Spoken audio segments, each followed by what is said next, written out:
93 WIBC Mobile News. On the level, on the go. Hoping to get the president another 4 years. With your Alexa Flash Briefing, I'm John Herrick. Vice President Mike Pence campaigning for President Trump in Fort Wayne on Thursday. Kurt Darling reports. Let's make Indiana first on the board to re-elect President Donald Trump. Pence praised President Trump, claiming accomplishments of building up the military and improving the economy. He also gave some love to his former lieutenant governor. He has simply gone on to be one of the best governors in America. Would you join me in thanking Governor Herrick? Holcomb is seeking another term as governor. Pence held a rally in Michigan earlier in the day where he praised Amy Coney Barrett's nomination to the Supreme Court.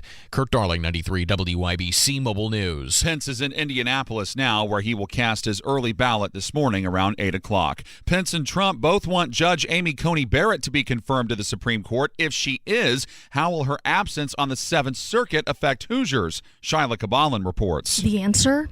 It probably won't. There is an institutional mechanism to separate everything out, so it's not that decisions aren't made, or court cases aren't heard. It just would make it a little bit more complicated. It would have some short-term implications, but certainly the longer-term effect is that they would want that seat to be filled. Dr. Laura Wilson, a political science professor at the University of Indianapolis. She says the process is already as efficient as possible, so you don't have to worry too much about it. Shyla Kabbalah, 93 WIBC Mobile News. U.S. Attorney General Bill Barr was in Indianapolis Thursday afternoon discussing Operation Legend, a federal effort to reduce violence in cities across America, Indianapolis being one of those cities. Violent crime can be addressed if we have the will to do it. If we have the will to target the shooters and get them off the streets, we can drive this violence down. He says Operation Legend is likely to continue past its original 45-day plan after police have already taken tens of thousands of grams of drugs and over 200 crime guns off the streets in Indianapolis.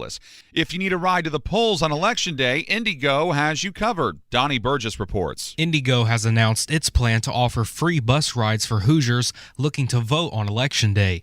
The bus service will offer fixed routes and open-door service fare-free on November 3rd till 10 p.m. You can log on to indigo.net to plan your trip. Donnie Burgess, 93 WIBC Mobile News. About 60 troops with the Gary-based Company C General Support Aviation Battalion returned home Thursday. The troops spent several months in Kuwait as part of Operation Spartan Shield and Inherent Resolve. Guard commanders say it's good to have the troops home in time for the holidays. And it's not your typical circus that's happening this weekend. Terry Stacy explains. America's first traveling water circus is making a stop in Greenwood for 7 shows through Sunday.